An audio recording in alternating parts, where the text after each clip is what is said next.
Mr. President, Senator from Iowa. I ask that further proceedings on the phone call be dispensed with. Without objection. Mr. President, I ask unanimous consent that Sarah Watt and Erica Kaldenberg be granted floor privileges for the duration of S2343, the Stop Student Loan Interest Rate Hike Act. Without objection. Mr. President, yesterday, Republican senators voted to block the bill to prevent the doubling of the federal student loan interest rate on July the 1st. And as long as they continue their filibuster, there is no clear way forward to prevent that devastating rate hike less than 2 months from now. If that happens, more than 7.4 million American students will be required to pay an average of $1,000 more per year of school. Now, this is especially important to my state of Iowa, important to all states. But nearly 72% of Iowa's college graduates have student loan debt, the 4th highest in the nation. And those borrowers are carrying an average of $30,000 in student loan debt, which is the 3rd highest in the nation. In floor debate this week, Republicans claimed that they, too, want to prevent the rate hike.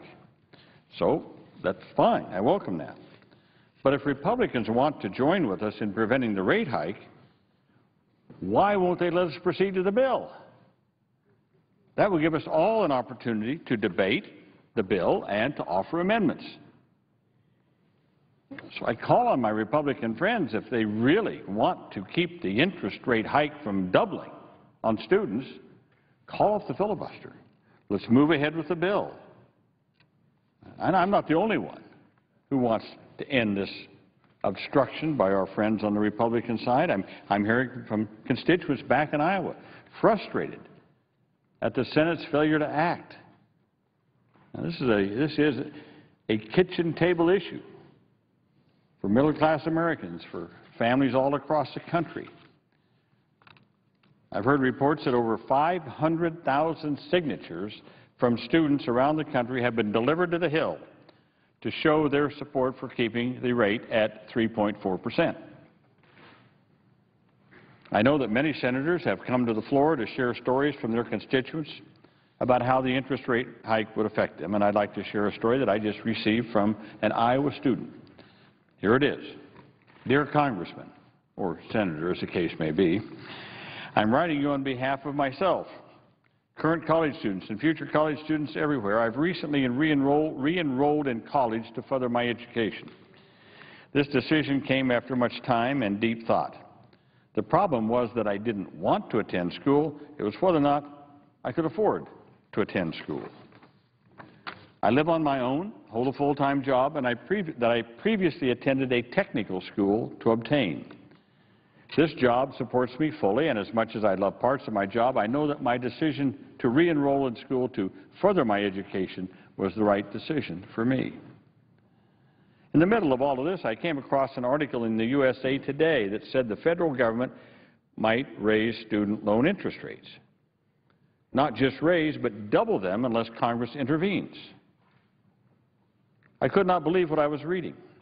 And I feel so passionate about this subject that I had to write a letter to you. I'm already struggling on a daily basis to support myself. I live paycheck to paycheck, often have to rely on the savings account I worked so hard to save before graduating high school, along with consistent help from my parents and my grandparents. I wish to be independent from this help, even though I'm thankful that it is there. This increase in interest rates on loans was not only disappointing, it's infuriating to me. This will have an effect for many years beyond what it should, and not only for me. I live in Stanwood, Iowa, a place not many people have heard of, and I commute 35 miles to Cedar Rapids every day for my job. So when I saw that these loans that I'm relying on to support me and fund my education were going to double, I was heartbroken. And I wonder what's wrong with my country. I'm very proud to be an American, and more so an Iowan. I believe that the one thing the USA has going for it, supporting our future, but that's quickly fading in front of my eyes. I hope that you read this and feel every ounce of disappointment in our great country as I do, and do everything in your power to not let the interest rate on student loans increase on July the 1st. I hope you can put faith in the American students who are relying on these loans to educate themselves and together get our country back on the right track, not headed down the wrong one. Thank you so much for your time, and I hope to hear great things from my representatives soon. Sincerely, a proud fellow Iowan.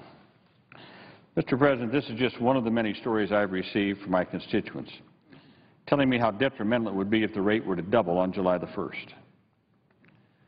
Now, this increase, this is a looming reality for many students and families if this Senate continues to do what it's doing, and that is to do nothing, to bring the bill up and have Republicans filibuster it, and not even letting us proceed on it. For the past 3 days, we've been hearing from Republicans that they want to keep the interest rates at 3.4%, but they don't like how we're paying for it in our bill. Well, I've said many times that they don't like that, and our leader has come out here, and many people have come out here to say, look, if my Republican friends don't like how we pay for it, let us get on the bill. They can offer their offset or their pay for. We can vote on it, and they can vote on ours. But that's not acceptable to the Republicans. They don't even want the bill to go forward. And so we've been hearing from Republicans that our offset, which is closing a loophole in the tax code that affects subchapter S corporations, and I might add it only affects a very small sliver of subchapter S corporations, very tightly drawn, can't have more than 3 shareholders. How about that? Can only be 3 shareholders. Have to have more than $250,000 in income. And it pertains only to those subchapter S corporations that provide certain kinds of professional services. In other words, it doesn't pertain to real estate or manufacturing or anything like that. It only has to do with certain professional services like lawyers and accountants and people like that. Well, the Republicans say that if we do this, if we close that loophole, that it will hurt, quote, the job creators. How many times have I heard that? The job creators, we're going to hurt small businesses. The other side would have you believe that we're doing this for political gain, that somehow we Democrats are doing this for political gain. Well, if that were the truth, why would we pick an offset, a pay-for, to fix a problem that conservatives have railed against in the past? Yes, the problem that we're trying to fix in subchapter S corporations is a problem that conservative Republicans have railed against in the past. I want to refresh my colleagues' memories and set the record straight on this issue of S corporations offset, the offset we have. For starters, let's start with 2004 in the Wall Street Journal. Here it is. Wall Street Journal editorial 7/13/04. Conservative support for closing the S-corp tax loophole. Senator Edwards talks about the need to provide health care for all. But that didn't stop him from using a clever tax dodge. These are the words of the Wall Street Journal, not mine. A clever tax dodge to avoid paying $591,000 into the Medicare system. While making his fortune as a trial lawyer in 1995, he formed what is known as a subchapter S corporation with himself as the sole shareholder. Instead of taking his $26.9 million in earnings directly in the following 4 years, he paid himself a salary of $360,000 a year and took the rest as corporate dividends. Since salary is subject to 2.9% Medicare tax, but dividends aren't, that meant he shielded more than 90% of his income. That's not necessarily illegal, But dodging such a large chunk of employment tax skates perilously close to the line. Attorney CPA Magazine lists it as number 11 of its 15 best underutilized tax loopholes. Tax loopholes. Wall Street Journal, clever tax dodge, 2004. So, I guess I'd ask, is the Wall Street Journal in favor of what did they say, hurting job creators? Are they in favor of hurting job creators? Is the Wall Street Journal in favor of, quote, raising taxes on the very businesses we're counting on to hire these young people, end quote, as a minority leader said on Monday?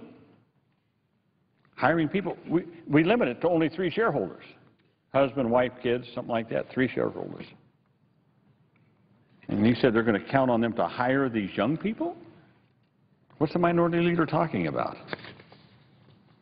That same year, in 2004, the late conservative columnist Robert Novak wrote, "It is one of the last loopholes left in the Internal Revenue Code, and it's a big one." Here's the whole statement. How can John Edwards explain setting up a dummy corporation, subchapter S corporation, to avoid paying an estimated $290,000 in Medicare taxes in the 2 years before he ran for the Senate? This is a classic subchapter S corporation devised to shelter income, mainly for professionals, such as lawyers. And he adds also syndicated columnists, but not me. It is one of the last loopholes left in the Internal Revenue Code, and it is a big one. Robert Novak. Anybody ever question his conservative credentials? Sean Hannity of Fox News said, hey, John Edwards is worth what, 30 million to 40 million? Set up a sub-S corporation to keep him from paying Medicare taxes on 90% of his income. And then he lectures the rest of us on how Medicare is going broke.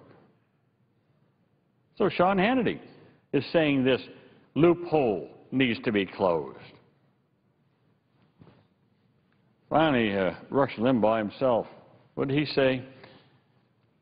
He said, Senator Edwards has also compounded that by structuring his own personal finances to avoid paying Medicare taxes on 90% of the nearly $27 million he earned over 4 years. So I'd ask my Republican colleagues, are Novak, Hannity, Limbaugh, and the Wall Street Journal all in support of raising taxes? Are they all in support of killing job creators? These are their statements. That's the record. So for the last several years, conservative Republicans have been going after this loophole. You know, obviously found a Democrat who used it, John Edwards. A lot of people use it.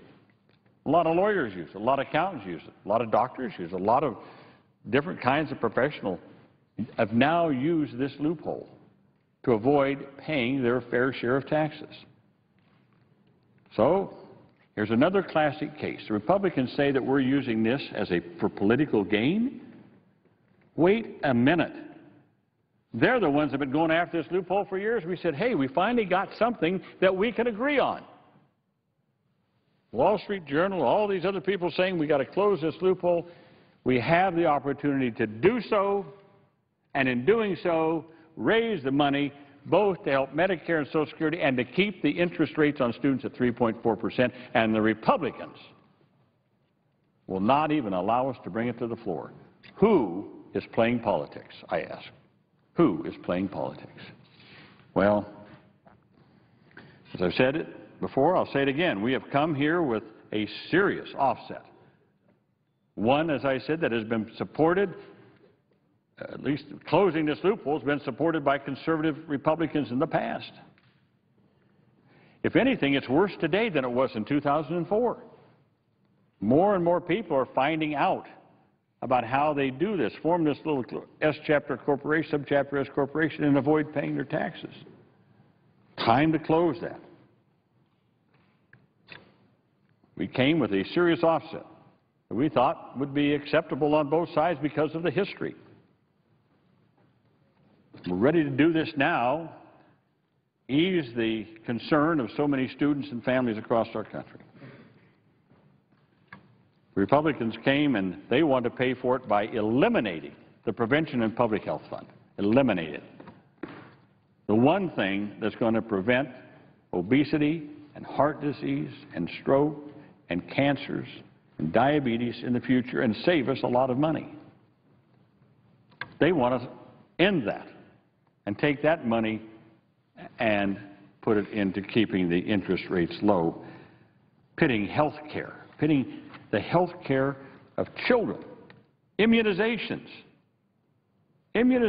for kids. That's what we use this prevention fund for.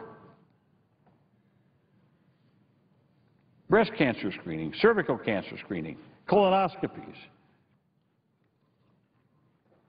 cholesterol screenings, diabetes prevention. That's what we use it for. They want to take that away and give it to students, pitting students against the health of our country. That is not a serious offer. That's not a serious offer by the Republicans. It's going nowhere, and besides, the president said he would veto it. So I ask my colleagues on the other side, quit playing politics. Quit playing politics with this.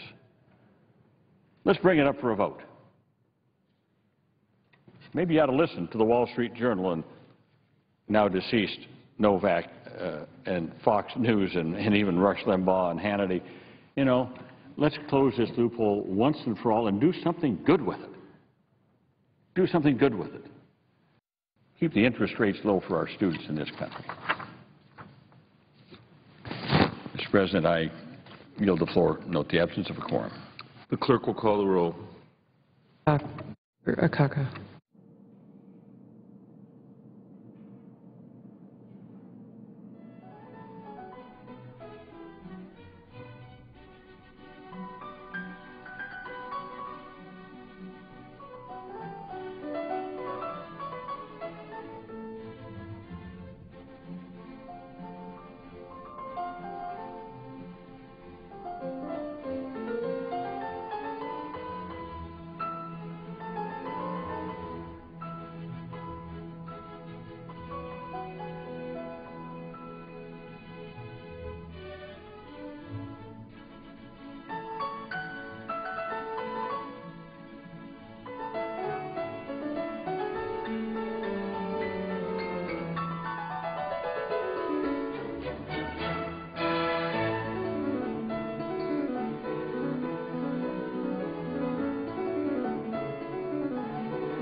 ask consent the call quorum be terminated. Without objection. During the day, I've flipped on the TV that we have in our offices and looked at it as often as I could. I was very impressed with my colleagues who came and talked about why it is so important that we not have an increase in the interest rate for students' loans. I've been very, very happy with my Democratic colleagues who've come here and made such a profound case.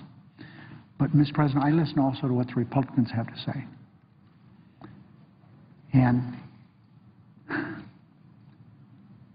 it's beyond my comprehension how they could come to the floor with a straight face and say what they've said. I've listened, as my Republican colleagues have come to the Senate floor, to blame Democrats for stalling legislation to keep college affordable for 7 million people throughout our great country. The claim's pretty rich, considering Republicans voted unanimously yesterday to filibuster this legislation. What is a filibuster? It's stopping us from going to the legislation. Our bill would prevent 7 million students from paying $1,000 more on their loans. With college already unaffordable for far too many young people, Democrats believe we should be doing all we can to improve access to higher education. That's what these student loans are all about. Republicans have repeatedly claimed they support efforts to stop interest rates on student loans from doubling this summer. But they sure have a funny way of showing it. Endless filibuster. Today, Republicans have said that Democrats should negotiate a way out of the stalemate. Again, very strange reasoning. It's hard to negotiate without a partner. Every Tuesday, Mr. President, after we do our weekly caucus meetings, I go to what we call the Ohio clock. And one of the reporters said, your Republican colleague, Senator McConnell, said you should negotiate on this issue with Speaker Boehner. Now, how do you like that one? That I, the leader in the Senate, should go to the Republican House and start negotiating with them? That is a strange, strange way of doing business. The Republicans claim that their only objection to our legislation is how it's paid for, by closing a tax loophole that allows wealthy Americans to dodge taxes they already owe. That's what we feel should happen. We don't believe it's a tax increase. It's just that people should pay what they're supposed to pay. They now have a way of avoiding taxes. Rich accountants and lawyers avoid it by claiming that they are going to pay dividends and not ordinary income. It's not fair to everyone else. So if the Republicans object to this, fine. Democrats are willing to consider alternative offsets. In fact, we're even willing to vote on the House Republicans' own proposed offset. Now, that's a doozy, Mr. President. The offset the Republicans come up in the House. Take away money for preventive care for virtually everybody. The leading causes of death in America are diabetes, heart disease, and cancer. They want to take away programs that allow preventive programs to stop heart disease. And as we know, Mr. President, there are programs now, mammograms, for example, that stop people from having to get too far behind with the dread breast cancer. That's their offset. We strongly oppose that alternative. But we're willing to vote on it. We're not running from it. And once their proposal to slash programs that save money and lives fails in a floor vote, and it'll fail, we Democrats are still willing to consider other options to pay for this legislation. My Republican colleagues, on the other hand, have refused to consider alternative ways to pay for a bill they claim they support. So I say to my Republican colleagues, let us bring this bill to the floor. If Republicans are so interested in negotiating a solution, they should be willing to take that good faith step. Once the bill's on the floor, we can debate it. We can amend it with an offset both sides can agree on. But until Republicans end their obstructionist filibuster, there's no path forward. So for my Republican colleagues to come down here and say, We support this legislation. I repeat, what a strange way of supporting this legislation.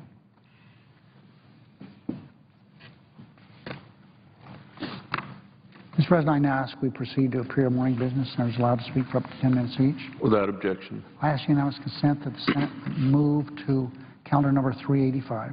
The clerk will report. Calendar number 385 has 2224, a bill to require the President to report to Congress on issues related to Syria.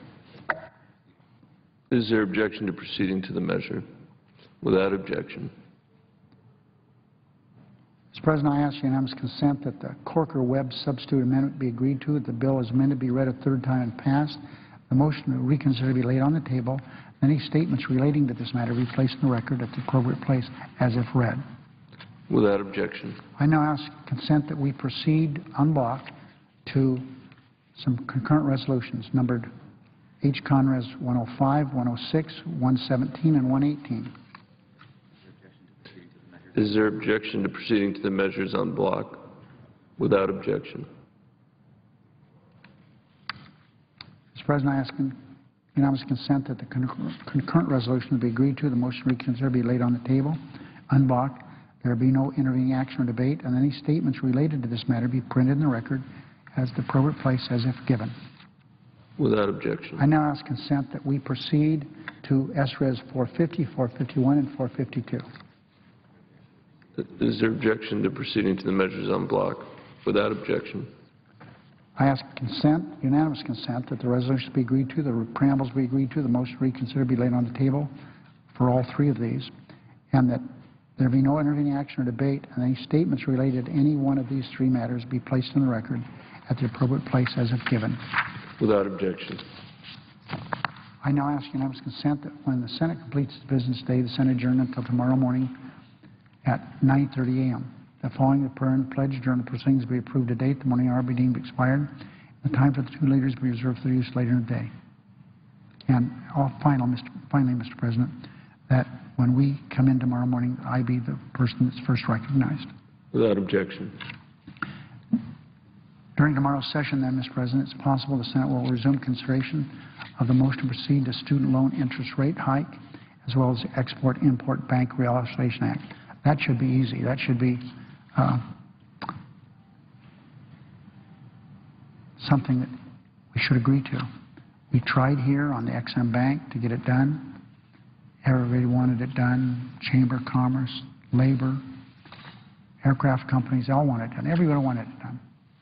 But as a lot of things here in the Senate, it didn't get done because Republicans wouldn't let it get done. It went to the House, and they sent us back a bill that's virtually the same as the one that we weren't able to pass here. And so I can't imagine anyone would want to slow that one down. But, Mr. President, I hope I don't have to file cloture on it, because if I do, I ought to do it, because we're going to have another chance to vote on it just as it came from the House. It passed over there. Every Democrat voted for it over there. 90 Republicans voted against it. We all know who they are, but they voted against it. And over here, we're going to have a chance to vote on the exact bill that passed the House.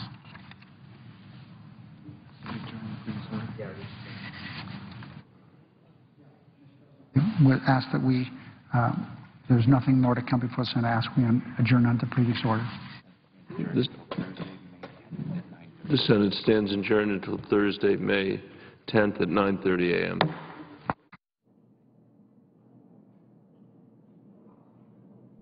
So that wraps up the Senate's work for the day.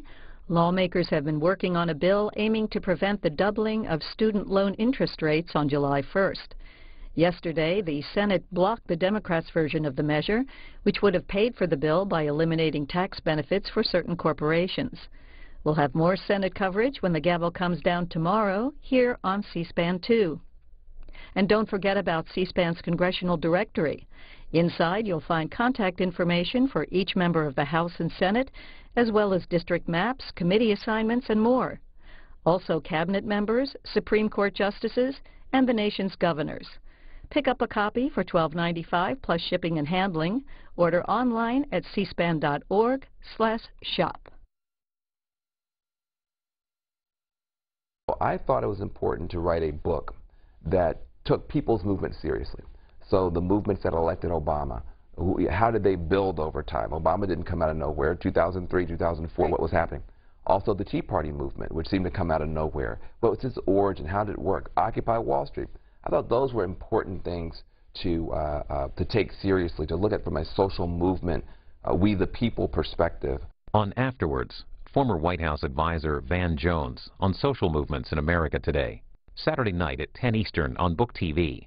Also this weekend, the American Spectator founder R. Emmett Tyrrell contends that modern liberalism is flawed and has no answers for today's political issues. In The Death of Liberalism, Sunday night at 11. Part of Book TV this weekend on C-SPAN 2. In Indiana yesterday, six-term incumbent Senator Richard Lugar lost in the Republican primary to State Treasurer Richard Murdoch. Senator Lugar, who was elected to the Senate in 1976, is the highest-ranking Republican on the Foreign Affairs Committee. The chairman of the committee, Democrat John Kerry, and Illinois Senator Richard Durbin spoke about their colleague on the Senate floor today for about 20 minutes. I wanted to share a few thoughts this morning, not about the results per se of the election last night in Indiana, but I do want to talk about the consequences for the United States Senate of the loss of Senator Lugar as of next year, and particularly for the Foreign Relations Committee. It's no secret that Dick Lugar's loss last night is going to be particularly felt by all of us who've had the privilege of working with him on the Senate Foreign Relations Committee. And that's whether he was the chairman of the committee, and I've served under him when he was chairman, or whether he's been a member of the committee and the ranking member as he is now and as I'm privileged to serve with him. Whether you agreed with him or not, whether he had the gavel or whether he didn't have the gavel, Dick Lugar had an approach to the Senate and to governing that was always the same. He was serious, he was thoughtful, and he refused to allow this march to an orthodoxy about ideology and partisan politics to get in the way of what he thought was the responsibility of a senator and indeed the need of the country to have people come together and find the common ground. He dug deeply into some of foreign policy's most vexing issues, and his expertise on complicated issues that were honed over 36 years really can't be replicated. That's something we're going to lose. The institutional experience, the judgment, and the wisdom of the approach on some of those issues, the constitutional questions that he would call into account when no one else would, the questions of not being stampeded by popular opinion with respect to the use of force in one instance or another. All of those are essential to making this institution live up to its full capacity. Now, already since last night's news, we've been hearing again and again on some of the news shows and elsewhere about the senator from Indiana's work on nuclear nonproliferation. And it's no secret that his non-Lugar efforts have become almost shorthand for bipartisanship in foreign policy.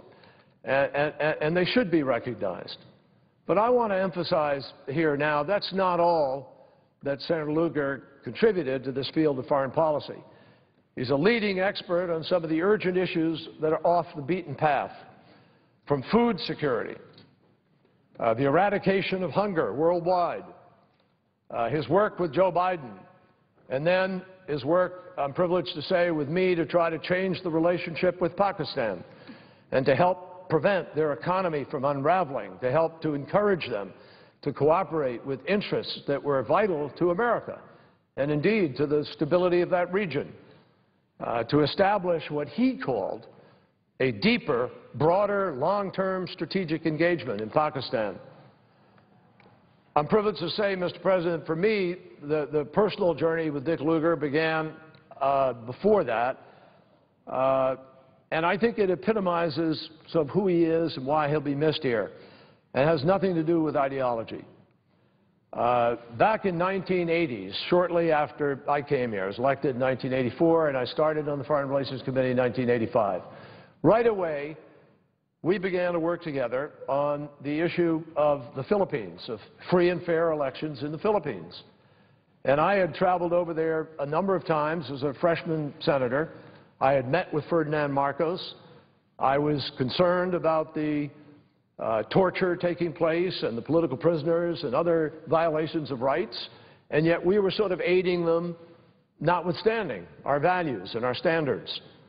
Well, Dick Lugar joined with me in that effort. Didn't have any reason to join with a, freshly minted senator, wet behind the ears, but he did. And together we sort of became a team that started to focus on the Philippines and figure out how do we hold Marcos accountable. And he was serious and he was fair-minded. And I saw firsthand during our trip to the Philippines, which we made at the time of the election, after we'd done a whole lot of groundwork to set up an accountability system for that election, that he had a very personal and special understanding of what the United States meant to the rest of the world with respect to our values. And that cause animated this man who we all know is dignified and reserved and humble, but who proudly came back and recounted with some animation to President Reagan the difference that the United States of America makes when it gives voice to people's aspirations for freedom, and in this case particularly the people of the Philippines. The fact is that it was that discussion with Ronald Reagan and the results that came out of the accountability in that election that forced Ferdinand Marcos to leave, saw Cory Aquino come to power, and the Philippines move back into genuine democracy. I saw the same commitment with Senator Lugar a number of times over the years, but never more so than last year when we worked together on the New START Treaty. That was 2 years ago, I guess now. His wisdom and his patience was invaluable in laying out the case, but particularly in building support across the aisle so that we could find the path to 71 votes. And I said then, and I say it again today, given the bitter, divisive, partisan, continual political squabbling that seems to dominate the life in this city today, 71 votes is probably the equivalent of the 98 votes we used to get on those kinds of efforts. And so I'm grateful to him for his willingness to work to do that. He worked to give members more time to work through problems, to find a way to solve individual objections. And it reminded me of the way you actually work in what is now sometimes, unfortunately, sarcastically referred to as the world's greatest deliberative body. He deliberated, and he helped us deliberate. And I thought it was one of the finer and prouder moments of the Senate in recent years. Mr. President, I am confident that Dick Lugar's record on our committee is going to be one of those that's remembered for a long time. Sadly, last night it is remembered in the context of Senator Fulbright, who also came to lose a primary in the end and paid a high price for his concern about global affairs and his involvement with those issues. But I think that he's also remembered significantly today for the enormous legacy that he built about American foreign policy and how you make our country stronger. Dick Lugar does that, and I think he's made it clear. I mean, there's no doubt in the mind of anybody on our side of the aisle that Dick Lugar is a conservative. And his votes through the years have shown that. He's a proud Republican. But I think probably because he served as a mayor before he came here, he applied what we call the LaGuardia rule to foreign policy, which is the rule that Fiorello LaGuardia applied to doing things in New York. So it didn't matter, whether you were Republican or Democrat, as long as the streets got clean, the potholes got filled, and they didn't have any labels on them. And that's pretty much the way the foreign policy ought to be. It used to be under Arthur Vandenberg that we said that politics ends at the water's edge, and we do what's in the best interest of our country.